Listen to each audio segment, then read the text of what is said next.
Hello, good day. Thank you for tuning into the game design and game jams. Tips for coming out with concepts quickly for games. Whether you're tuning in live or watching the recording, we're happy to have you either way. Before we begin, I want to go over a rough idea of what this panel is going to look like. First, I am going to talk for hopefully around 20 or so minutes, and then there will be a chance for Q&A. Feel free to write your comments in the chat, or if needed, feel free to stop me for clarification. I have a script of what I'm saying, so please don't worry about stopping me because your understanding of what I'm saying is important. So, what are we talking about today? I'm going to introduce myself first and foremost, and if you tuned into the other talk from this year, it may be a familiar part of the talk. After that, we're going to go over designing a game. Next, we're going to talk about managing time and wellness during a game jam. Finally, there'll be a couple of points to remember for after the game jam. A reminder though, these tips are not always applicable to you. That's okay. Take what works for you and leave what doesn't. So first, who am I? And hello to the new audience member. Hi, we are just starting here. I'm just going over quickly first who am I, and then I'll get into some more tips and tricks. So, who am I? Hello, I'm Walker. I am a neurodivergent researcher and game designer, and I love to talk about the way games can and have an impact on our understanding of ourselves and others. What does it mean to represent something like neurodiversity? Who sees it, and how do they remember it? And when it comes to lesser represented groups, how do the few representations that do exist influence public opinion of the group and personal opinion of the self? That's all to say that I'm here because I saw a rather upsetting representation of autism in a game and then realized that this may be the people's first impression of autism. I won't go on too big of a tangent, but I will say representations of neurodiversity are few and far between, and the stuff that does exist typically falls into stereotype. It honestly can be disheartening, but that's why we need more moments like the Neurodiversity Pride Game Jam to encourage more neurodiverse game developers to go on and create. So in other words, thank you for being here. My work mostly focuses on my own experiences growing up as a transgender mixed neurodivergent kid. Anything from the experience of being in the closet to navigating social situations and the anxiety of not quite getting everything the same way everyone else does. I love game jams. I find it so fun to create games in a short period of time and the type of the communities that can pop up around them. I have learned over the years what works for me, so I'm really happy to share what tips I do have based on my own experiences. So, starting off with before the jam, there's a lot you could do even before you know the theme. The theme for this one is already posted, but still there's a lot you can do. So, first, checking in on your current physical and mental health is really important. Game jams can take a lot of people, and preparing for that is important. There have been times where I have entered game jams while not feeling the best, and it produced this negative feedback loop because I couldn't perform like I usually did at game jams, and I thought I was doing something wrong or being lazy. Knowing where you're starting before going into a game jam not only intunes you to how your body and mind is doing, but also helps you set realistic expectations, even if that expectation ends up not doing the game jam in the first place. There's nothing wrong with not participating in a game jam if participating makes you feel awful. On a similar note, making sure you have snacks or food or drink while participating is also very important. You're a human that needs fuel after all. Another thing you could do is reach out to other game jammers and ask if they want to make a team. It's nice to team up with other people in the game jam, especially if you have a different set of skills compared to your teammates. Usually when I team up with people, I'm teaming up with programmers. I'm a very quick artist. I can draw fast and create assets for games easily, so it's usually better if I'm in a position that allows me to create art. Programming, well, you don't want me programming as I am now. But my best friend is a wonderful programmer and we work together really well. If you don't want to reach out to people, you can also make a post online, either on the itch.io community page or on the Discord stating what type of skills you have and or what type of ideas you have. That removes the pressure to start a conversation with others and also tells people you're available to team up instead of that additional pressure they have contacting you. Getting people who have complementary skills and similar ideas to their game is always super nice. It makes the process super smooth. That isn't to say that you need a team to participate. You can always still do it by yourself. It's up to you. Tied to this is the idea of knowing your skills, and if you have goals, knowing your goals. This isn't just for the team setting. Knowing your strengths and weaknesses can help you plan around those, whether that means looking into tools that may be more catered towards your strengths, or finding ways to avoid or prepare to compensate for places you're not currently as skilled. In my case, I usually plan to make a game that is art heavy, but not programming heavy. If I am working alone, because I try to program too much and I get frustrated, or I'll be unable to complete what I wish to complete. Additionally, having goals can be helpful. You don't need to have them, but goals could be how complete you want the game to be, like from prototype to polished final product, or trying to learn something new. Having goals like that can be helpful for discussing with your team members, but in general gives you the idea of what you want to get out of the game jam. I recently tried setting a goal for myself in the most recent game jam I participated in, and that was to learn how to use a new visual novel maker. In the end, I was able to make something very short for the game jam using that maker. I felt really good afterwards, and it was nice to add something to my skill set. The final tip before the game jam is play. Now you may be thinking, play? Isn't the point to be making, not playing? Playing can be super helpful for figuring out what kind of games you want to make. Engaging with smaller indie games or games you love can give you more ideas of what types of games you want to make and the types of mechanics you can make for your project. Seeing what's out there can be a wonderful way to figure out what you want to do yourself. Additionally, playing with and exploring what tools are out there can be helpful. It can influence your future planning stage, and it can also give you the opportunity to find new ways to make games or assets for the game. It gives you a feel for things you potentially could do and builds up that toolkit. Now, for during the game jam, specifically talking about designing a game. Designing a game can feel really intimidating, especially if you're new to it. I will say there isn't a wrong way to come up with ideas. Your inspiration could come from anywhere. Really, it could be something as small as an object or a piece of media you like. For example, in 2020, when my friend and I were participating in our first game jam, we were listening to music while coming out with ideas. Lemon Demon's song called A Mask of My Own Face came on, and while we were jamming out, I jokingly said, "What if we made a game about this?" And after a while, we actually approached the idea again because it fit the theme at the time. That became our game Mass, which won us the game jam and has honestly opened up opportunities for us, such as being able to show our game as a part of the showcase a year later. Your inspiration truly can come from anywhere, so take your time to think about it. You don't always need to rush into an idea, but sometimes the first idea is something that works for you, and other times you may have a better idea down the line. Speaking of inspiration, you can be inspired from your experiences. Storytelling is very powerful and can be done really well through the medium of video games.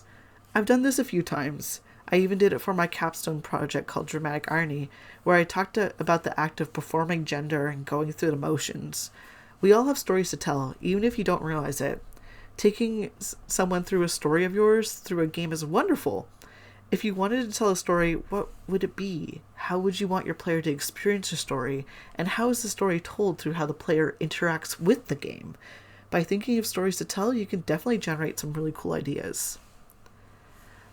Finally, there's no such thing as too silly or a weird idea. There's no such thing. You can get out there with your concepts and what you wish with them. It's a form of expression, so it's only fair that you truly get to express yourself. Think about my game Mass and how I joked about an idea that we actually ended up going with. Or my game for last year's Neurodiversity Pride Game Jam called Cats in the Box. That was just about sorting cats into a box. Your imagination's the limit, and how you want to engage with the prompt is truly up to you. Get silly with it. Sometimes that's the easiest way to come up with ideas. When you got some, you can also turn it something a bit more serious later on. That's up to you. But it's really important is asking yourself those what if questions. Those really get your brain moving on idea generation. And I got one final note on inspiration. One that sounds a bit bad at first. Steal. Become a pirate and steal from the things you love. Now, I don't mean completely rip off your favorite games or pieces of media, but if a game does something really well and cool that you think would be cool to take that concept and try putting it in a different direction, you can do that. Some of the games I've been a part of making for game jams have been inspired by other games, such as the game I helped out with called Dwarfing Over It, where the lead really wanted to make something like getting over it with an additional mechanic, like being able to break stone and build new paths. We wouldn't have gotten as far as we did if we didn't let ourselves steal inspiration from getting over it. It's okay to take from games you love or think are applicable, as long as you're turning it into something new yourself. Fair warning, this advice does not apply for art theft or plagiarism. Please don't do those. Don't, rip off a game one-to-one or steal assets, please. I'm not encouraging that. When generating ideas, please write them down if you can, or audio recording, that sort of thing. You may come up with many really cool ideas while generating them. And while you'll likely end up going with just one, or maybe combining a couple of them, those other ideas can be used in the future. You never know when you may end up coming back to your idea list. Additionally, my memory is bad, so sometimes I forget what ideas the groups come up with unless I've written them down, even if that group is just me. Writing it down can also help you flesh out the idea more, because it's no longer in the moment spoken out loud, but trying to come up with a way to explain it to someone who may not know the idea. That really changes how you look at the idea itself. In this case, that is your future self that you're trying to explain this idea to, in case you forgot what it was. When planning your game, it's also a good idea to focus on what you can do. That will tell you a lot about what you're going to do. Don't make the mechanics too complicated that you can't finish the game to your liking. It's nice to push yourself, but also planning to make something that is really unobtainable during a game jam can make you discouraged to even start. I know this from experience. I've planned way too big before, outside my scope, my idea, and then I never even started because I realized that I wasn't going to be able to do it. Not for the game jam, at least. Your game jam can also be a prototype for a larger game. It doesn't need to be a complete piece. My favorite example of this is Baba Is You, which was originally a game jam game and expanded to a larger indie game. Playing the original game jam version is interesting. It's a bit clunkier, less polished, but it communicates what the game is meant to be like, which then led into what is Baba Is You now. On the screen here, the game jam version is actually directly above where my little camera is, and then the full version is over to the side. I think it's really cool to look at how even the art style changed.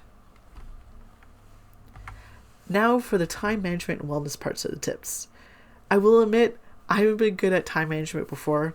I always find myself miscalculating how much something takes, but I've come to learn a lot from game jammers that face the same thing. It's a common experience. So, first, and maybe a scary and controversial one to have to think about, be prepared to cut your game in half. It's wonderful to dream big, or even dream in a realistic sense for the game jam, but I found that planning on something I think is realistic to get done in a game jam usually is still too big of a scope for me to actually get done in the game jam time.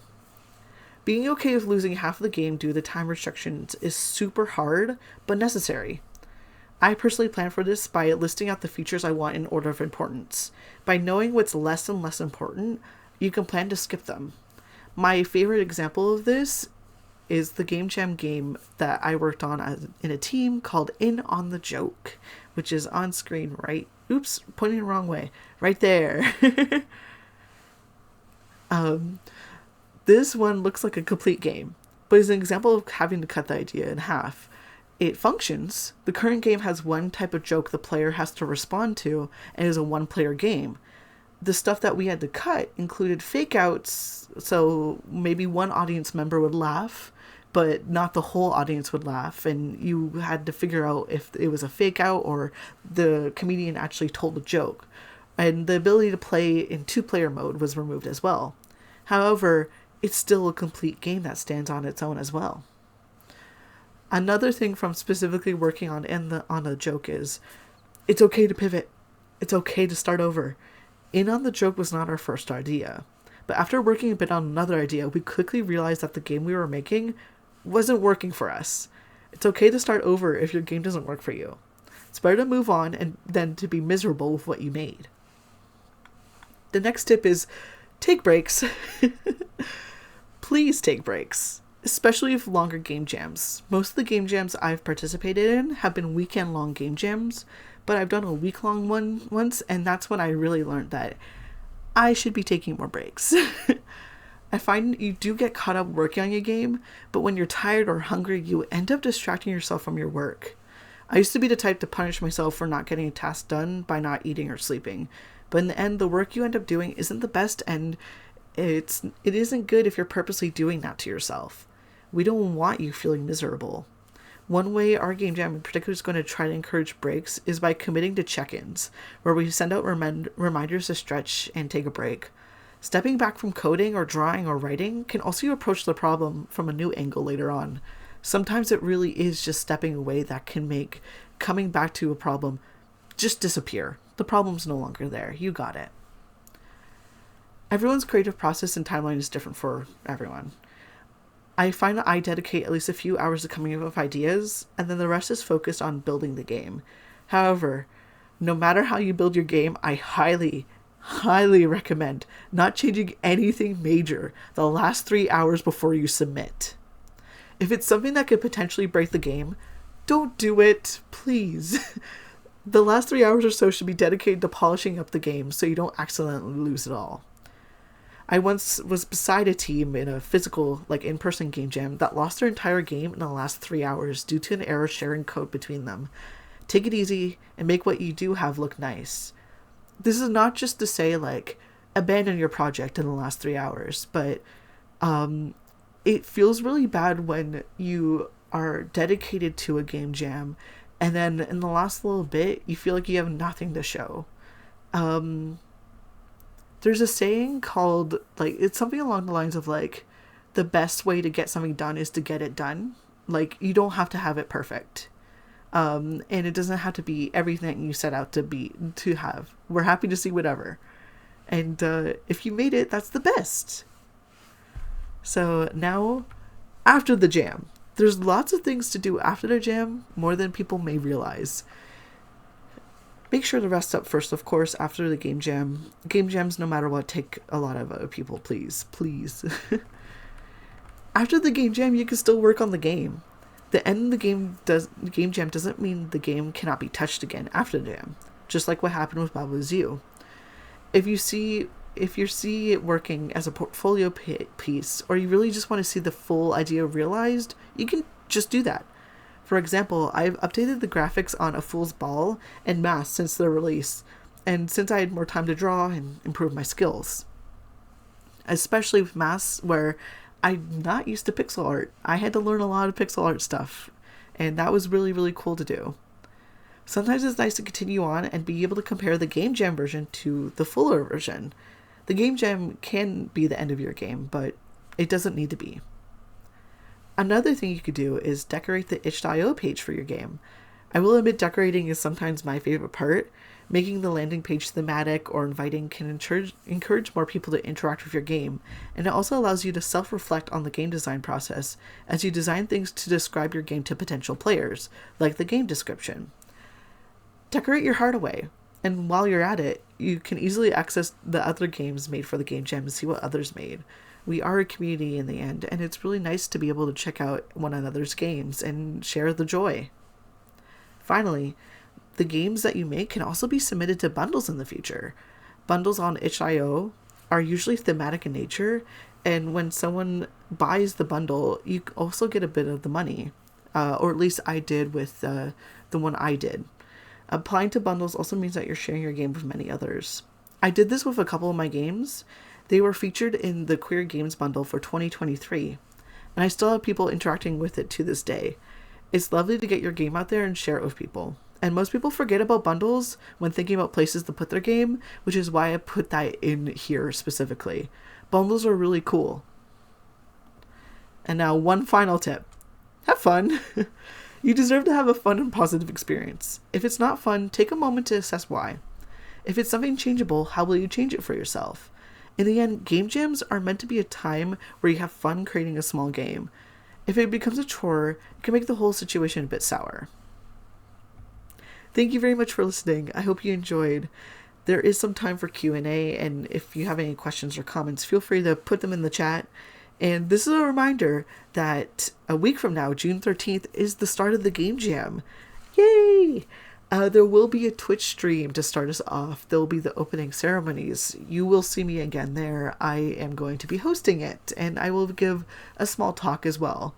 So that's it from me. Thank you so much for listening. I'm free to take any questions or comments. Yay!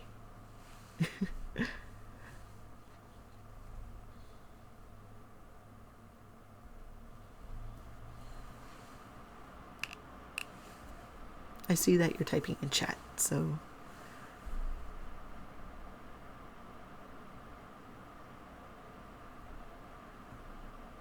And also no pressure to have any questions or comments. That is another thing too. I do not mind either way.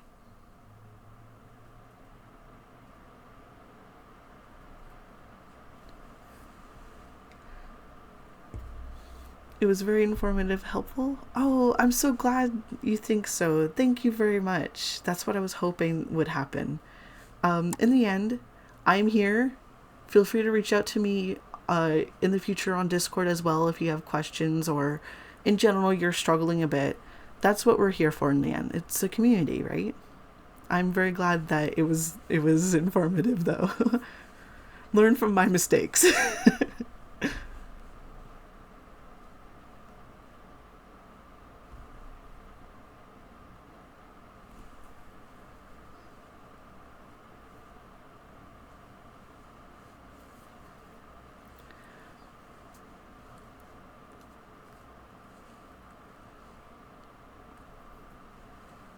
Oh, and before I forget to mention it, additionally, I did a previous talk last week about reparative game design, which is much more focused on the healing properties of game designing. Those are also uploaded to our YouTube. This will be uploaded as well. So if you want to see the intro that you missed out on, which is mostly me going, feel free to interrupt me, and I have a script, don't worry about throwing me off, that sort of thing. But that's really it. So, but if you want to revisit this in the future, it does exist.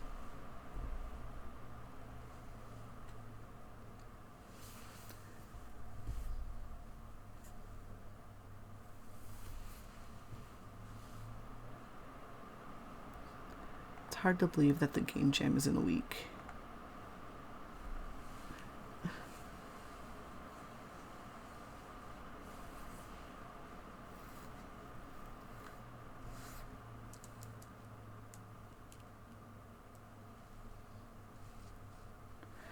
I guess for me, it's harder for me to believe because I've been working on this since last Game Jam.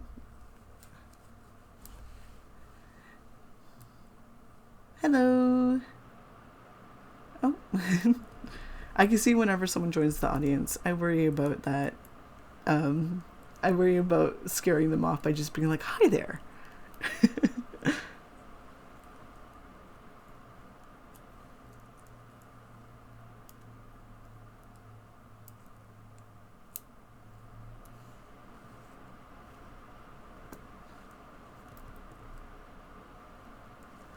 Definitely found some points that I tend to struggle with, especially in pivoting to something else if things don't work, and managing perfectionism. I found that over the times that I've done game jams, I've become less and less like worried about perfection. It's definitely a skill that someone has to learn, especially when you've been taught your whole life to strive for perfect, right? And given very clear goals of what perfect is, and then you build it up what perfect is in your own head. Pivoting is really hard. I've had to only do it once or twice in my life while doing game jams, but it's needed sometimes when you realize that something's not going to work. And sometimes what you do come up with instead of what you did is much better than what you first thought of. But I definitely make it sound easier than what it is most of the time. I struggle a lot with pivoting myself. So there's no fault if you struggle with it too. It's easier said than done. It's like, I'm here going, just change what you were doing. Like, that's easy. But yeah, managing perfectionism is also very, very difficult. I think what helps me is like get the rough done, and then in those last 3 hours, or get the game done, short, choppy, do it, and then refine it. Even if it ends up being just a small portion of what you were imagining, if you want, making that small portion look really, really good can also like feel like you're doing the perfection, even if it wasn't the full picture that you had. Like In On the Joke is one of my favorite designed games that I feel like I did a really good job making sure it all looked coherent. But if I were to go back, I would definitely want to change a few things about how it looks. But for what I did, it was okay. I was also the only artist on that team, so whew. I was an artist with 3 programmers. And they were trying to teach me GitHub. It was very, very funny because at the time I knew nothing about GitHub. And they were like, just put it in here and do this and do that. And I'm like, what if I break the game? And what made that even more scary was the team next to us who broke their game by using GitHub wrong. So I was like, I'm just going to send the images to you guys and you guys are going to put it in. Because if I break the game, I will cry.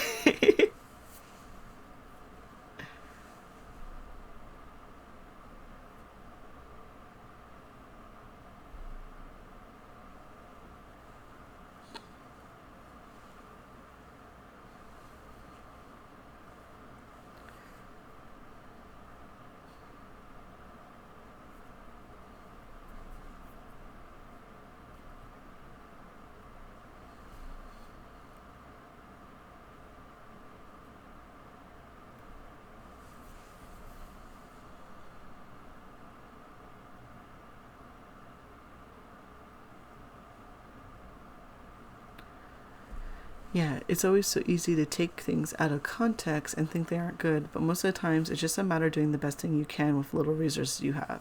Exactly. One thing I forgot to include in my slides that I was thinking of including was I don't know if you know like the 2 cakes meme or like how that's been expanded, where the first panel is someone putting down a cake and like comparing their cake to another like person's cake and going, oh man, that person's cake is so much better than mine. And then the second panel is about the audience, and the audience just goes, oh boy, 2 cakes. Definitely most of the time, like, you are your own worst critic, and game jams in a way for me have made me go and forget that critic for a bit, because I'm just like, just make the thing, and then later we can assess it. But yeah, definitely, it's that feeling of like, oh man, it's not perfect, it didn't do this, it didn't do that, because you knew what you were going for. The people engaging with your game don't. They just see what it is now, and that can really, really help.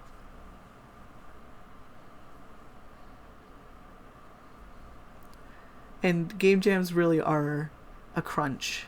And it's difficult because, like, I'm very much like, don't participate in crunch culture. And then I'm also like, I love game jams and the feeling of pressure and having to do things in a certain amount of time. My solution for that is do what you can in the time, but don't break yourself for it. Yes, it's nice to push yourself, but don't hurt yourself.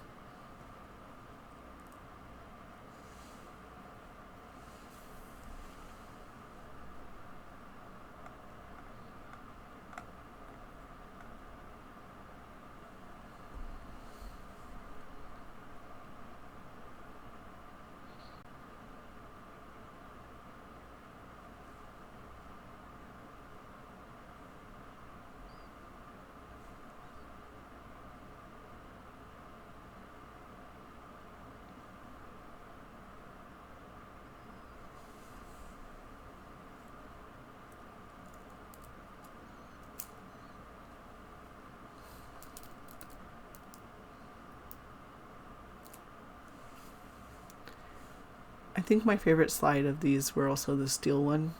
Take take from other games. Steal. Not in the legit way. Don't steal completely, but still, stealing ideas in certain ways is okay. I can't remember which one I did that for. Oh dear. Oh well. I've stolen before. I guess the proper term is take inspiration from. But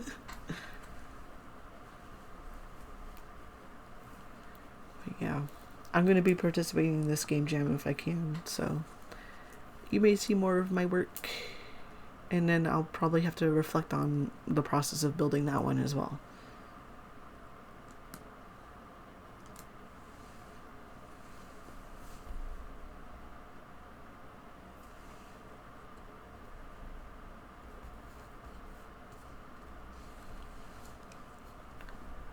I'm still going to be here. I'm just going to take a sip of water while you type.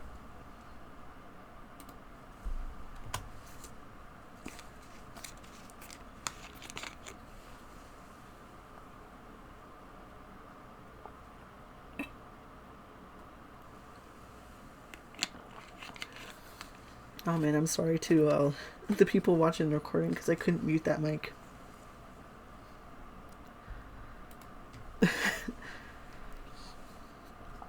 I technically have a smart water bottle, but it's just filled with tap water. Try to reuse my plastic when I can.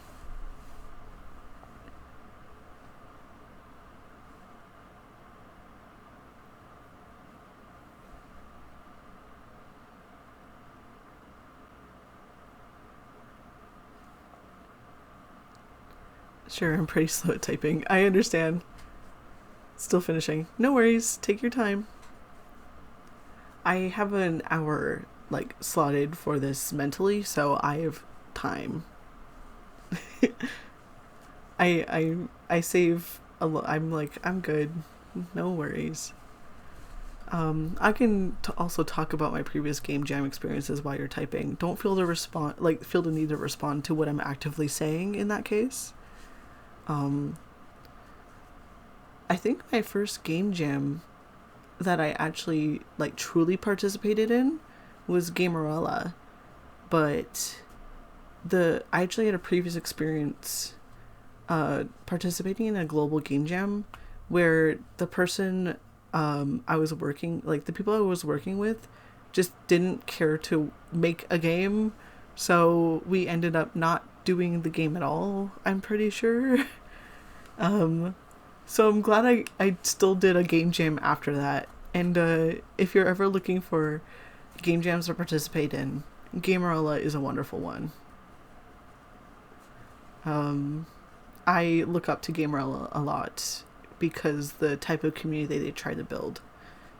That's where masks came into play. That was the one year where they had a winner for Gamerella. So we won the one Gamerella that had a winner in certain ways.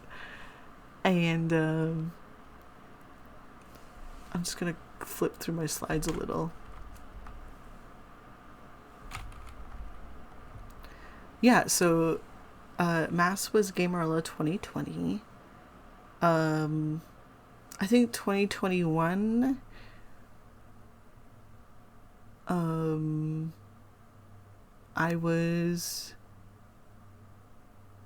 I think that was a walk, which I'm not very proud of that game. It was not very, it wasn't very anything. And that was because at the time I was very exhausted. I was just finishing up my undergrad, and my friend as well was just finishing up their undergrad. So it was a moment where we're both like, I think we just need to not participate. Or something like that. And we ended up making a tiny game where you just go for a walk and collect flowers. There's no rhyme or reason to it, really. Just go and collect flowers, which in itself is a nice type of game, but it wasn't really inspired by anything. But I had fun writing about flower meanings. And then after that, the year after, I did it by myself, and I did a Fool's Ball, which was really, really fun to do. It was mostly about I was like, what if every interaction you had, you just failed at? And you just didn't enjoy it. And you felt like you were supposed to belong, but it didn't work out.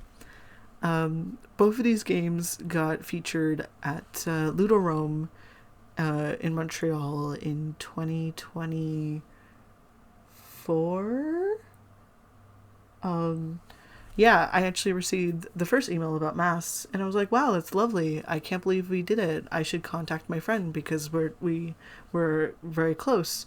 And they also got the email. And then I went, I have a second email. And turns out they also wanted to show off a Fool's Ball.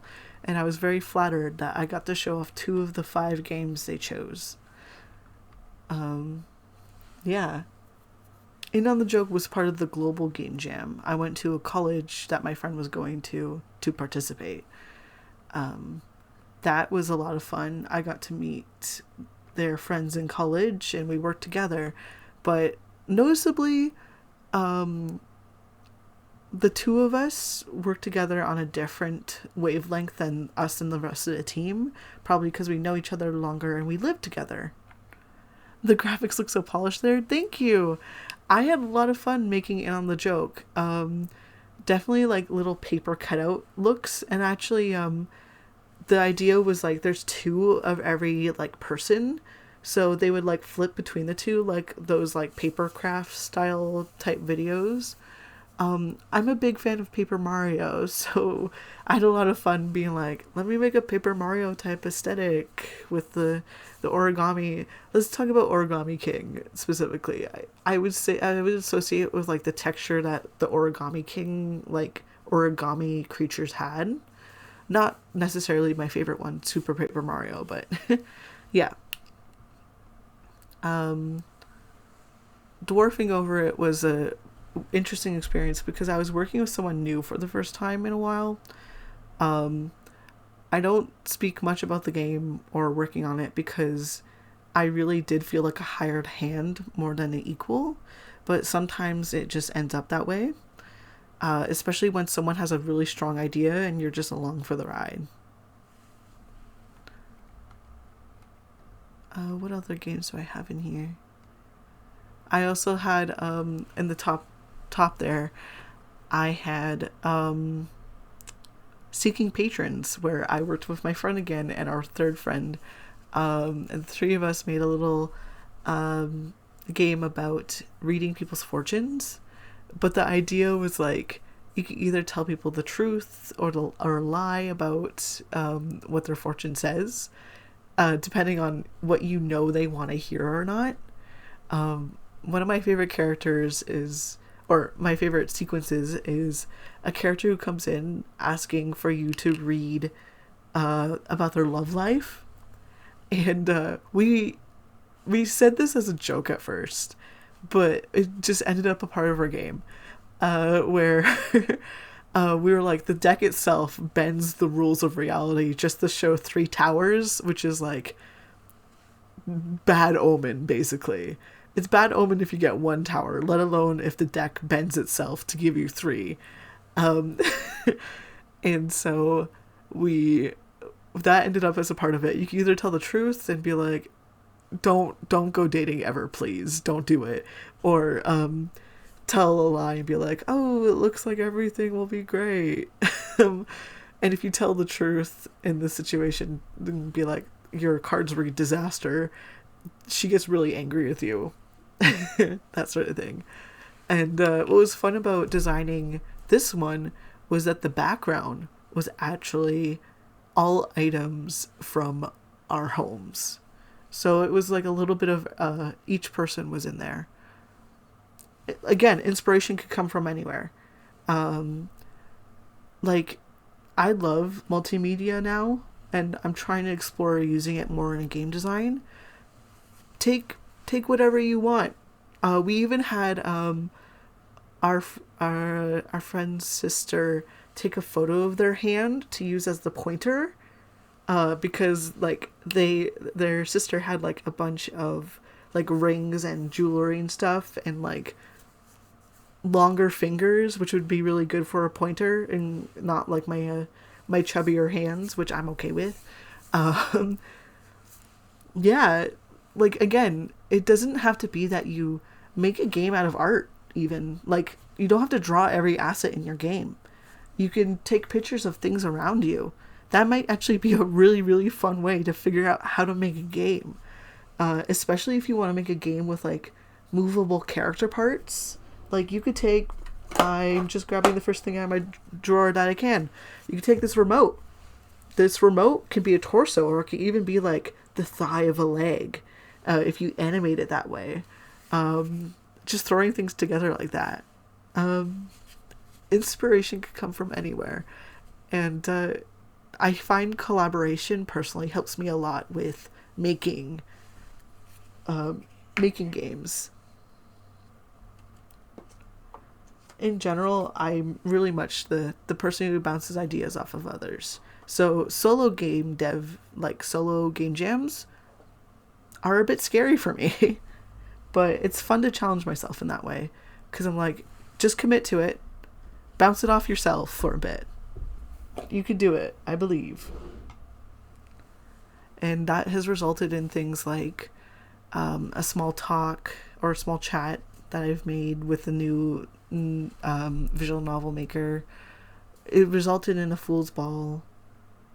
Uh, ah, Speaking about collaboration, I was pretty much typing about that. Some months ago, I participated in another game jam and worked on the soundtrack. I must say that having a team that appreciates what you do helps so much to counter anxiety and low self-esteem. It's kind of funny that other people that don't know how to make music think everything I do is professional, while I'm terrified that it may not be good enough. I I get that. I totally get that. Like the same with doing art with people who just do programming. People are a bit scared of me sometimes because of how quickly I can make art. um I just go and they're like, I had this idea like this, and I'm like, okay, bam, bam, bam, something like this, and they're like, why, how did you do that? So I get that feeling of like, wow, people, and it really does help that anxiety and low self esteem, because usually when you're working in like uh, a field of interest like music or art, you're usually surrounded by other people who do art or music, right? So like you're always comparing yourself to them, but it kind of makes this like new adjustment of what you perceive as normal. For example, I surround myself with other artists, and then I look at my art and I'm like, wow, my art is below average because all these other people around me that is my normal are amazing artists. And then you go to the larger fish, like the larger pond, where you're interacting with people who don't do art all the time, and you're like, they're like, this is amazing, I would never do something like this. And you realize you're better than what you expect, and you're comparing yourself to other people when honestly, don't do that. If you can, I'm a hypocrite for it, but don't do that. um, and oh, that reminds me, It on the Joke has music in it. I did not make it. The reason why I say that is because I had to make music for maths. I did not enjoy doing it because I felt like it sounded awful. I'm not a big fan of that audio. It's still in there if you ever want to hear it. But for In on the Joke, we actually, for the in person game jam, had someone running around who wasn't a part of one team who makes music. And so he was joining each team and going like, I can make a soundtrack for your game. Give me general vibes. And we were so lucky that the guy understood we were going for like something a bit more jazzy feeling. We're looking comedy club, almost Seinfeld. And he took that prompt and actually made something really good. And it's like, phew, because we weren't speaking in any music terms. We were working off of vibes, and he got the vibe. And I honestly think what he made was really good. And I think at the time he was like, I'm not too happy with it. And it was like, what do you mean? This is the best thing ever. Yeah, and on the Joke was a fun experience because an in-person game jam, I haven't done a lot of those. Especially not like that. But yeah, I love it. The terrible feeling of looking at listening to something and thinking that you have no idea how to do that. I gotta keep reminding myself that I will never be able to make music in every style way. I have my style, and I'm not supposed to know how to make everything. Easier said than done, by the way. I think I can relate being an artist because most of my art style is rather simplified. We got in on the joke here, which is lineless art, mostly. And then we got like a fool's ball, which is softer. We got mass, which even though it's pixel art, it does have like softer squishes to it. I make art that's squishy, which is such a weird thing to say, but it makes sense to me. But I look at my friend who's the programmer is also an amazing artist, but their art is very detailed and very not squishy, very, very not, I don't want to say edgy, but the sharp lines, much more detailed, much more focused on realism in a certain way. And I have to remind myself that I can't get there. I could try doing something like that, but in the end I realized that even if I try to get there, I'm then just mimicking someone else instead of doing something that is me.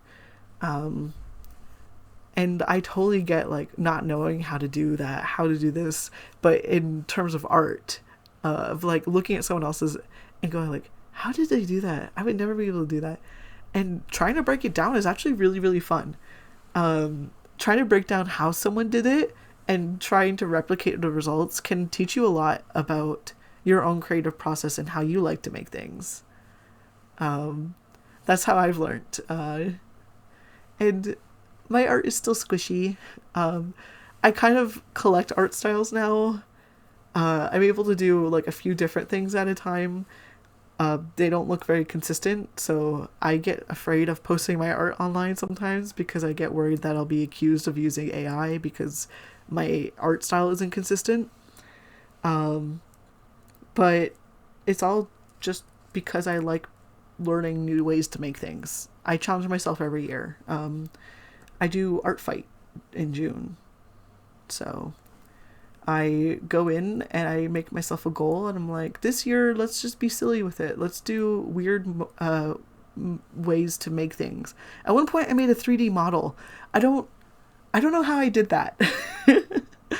I was just like, it would be so funny if I did that. And then I did that.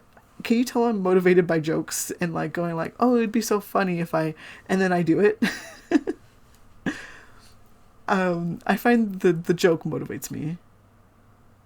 The genuine autistic pleasure of breaking down something from your special interests. Yes. Yes. Figuring out how something works, like it's like taking a Rubik's Cube and breaking it apart to see how the mechanics work inside and then putting it back together. Like, it's fun. It's fun. People don't realize how fun it can be to do that sort of thing. And it is a really, really good way to learn. You learn a lot of things from doing that. That's why, like, I say stuff like play. Earlier, before the game jam starts, play. Because I see breaking down, like, games or breaking down tools and how they work as a form of play. You're playing with them. As a way to figure out how you can use it in your own way. I realized that not everyone would think of it as play. I just realized that. But play is important. And like, feels weird to be like, play. I'm very passionate about play though. Play is so good for yourself and how you operate as a person. It's good for social life. It's good for just like learning. And that's another talk. I didn't plan another talk. But maybe next year or some other time I'll plan a talk around talking about play and what it means to play. Because play can be in a lot of different contexts. But yeah, I love game jams. I'm excited to see what comes out of this game jam this year.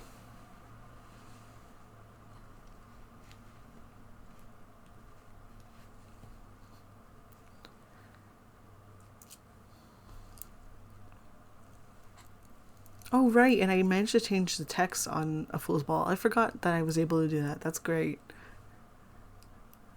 I did it. And it feels good when you figure out how to do something. Like change the font. I did not know how to do that. That was a very hard one for me.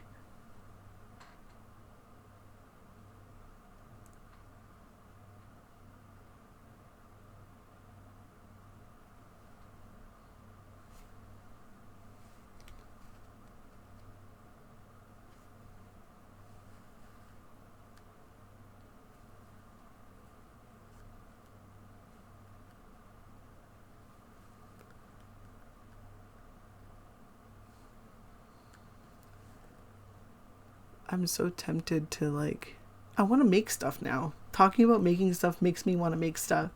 So I'm going to have to carry that enthusiasm into the game jam, which technically you're allowed to start at any moment, but I prefer starting and finishing within the time, like, because I'm the type who needs like a start date and an end date to motivate myself to make. That helps.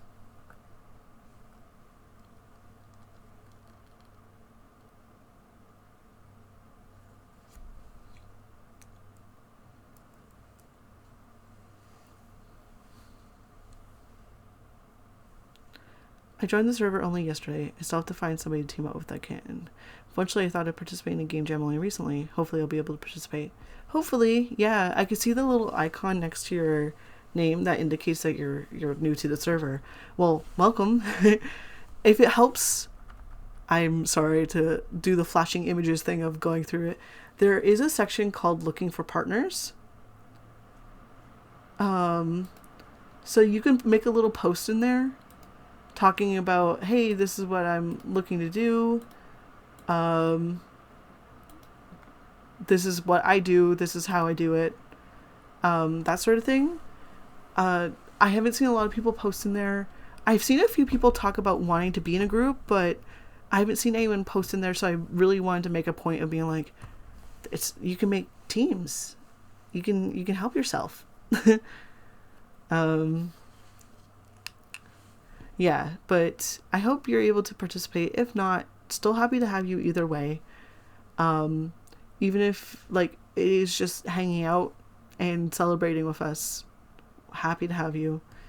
I myself, I'm hoping to make like another visual novel because I can't stop making visual novels.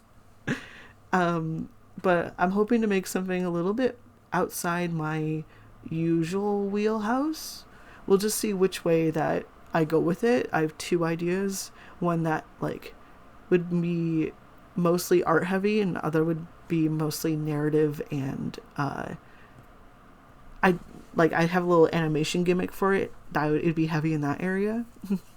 Yeah, but I hope you're able to join us. It's been a bit quiet, but I think that's just because partly people, when nobody's speaking, they don't know how to speak. That's me, at least. I'm projecting. We'll see.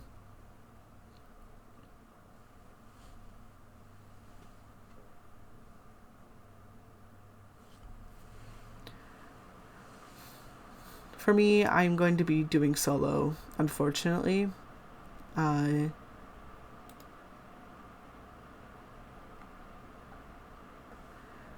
But we'll see how it goes.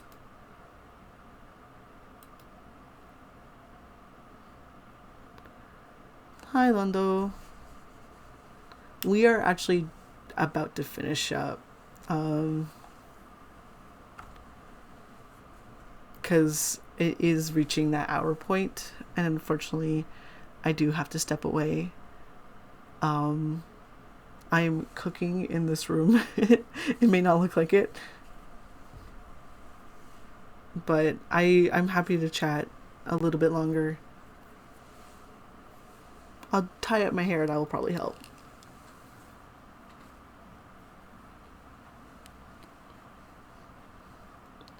Just saw the notification. I'm sorry. Yeah, no worries. If it helps any, there will be an uploaded version of it to YouTube as well. So, like, if you do want to see what we were talking about, I mostly talk about, like, before the jam, making sure that you're good to go and seeing what's out there in terms of tools and that sort of thing.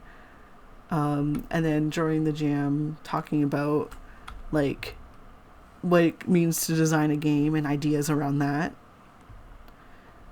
Yeah. Yeah, for sure. Feel free to check it out. This and the previous talk is on there.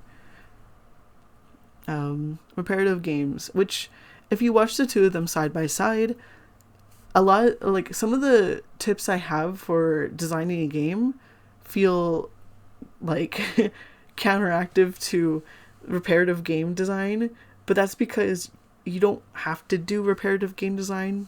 It'll make more sense if you watch them, but no pressure to.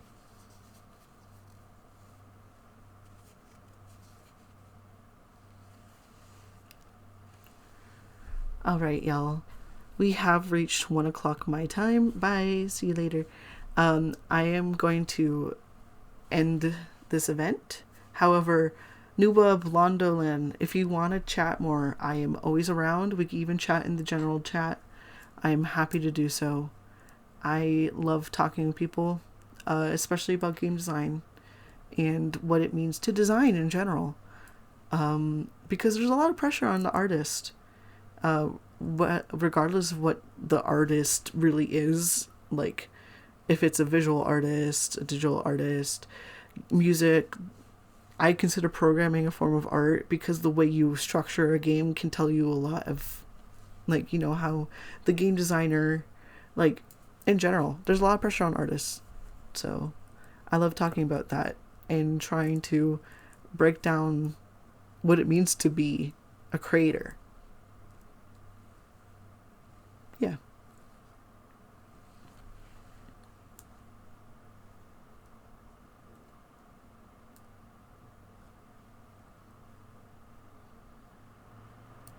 Okay, I'm going to stop the recording now, at the very least. So, to the people watching, thank you for watching. See you around.